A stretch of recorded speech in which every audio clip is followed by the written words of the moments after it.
عن اعتزازي بالثقة الملكية الغالية التي طوقني بها جلالة الملك بتعييني في هذا المنصب باقتراح من المجلس الأعلى للسلطة القضائية كما جاء في كلمة التنصيب في الجلسة الرسمية. فإنني أتعهد بالمساهمة في تنزيل أولويات السياسة الجنائية كما سطرها السيد الوكيل العام لدى محكمة النقد رئيس النيابة العامة.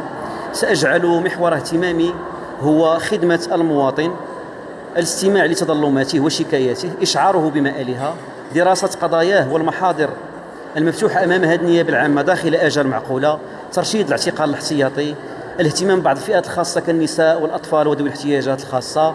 كذلك سنعمل على القيام بجميع مهام النيابة العامة بقدر كبير من الانضباط والجدية والحضور، ولكن أساسا مركزين على التخليق وعلى التواصل وعلى الوضوح وعلى الشفافية. أجدد شكري لكم على الحضور، وأشكر كذلك جميع الشخصيات والسلطات التي حضرت هذا الحفل، وشكر خاص لرجال الإعلام على مواكبتهم لهذا الحفل التنصيبي.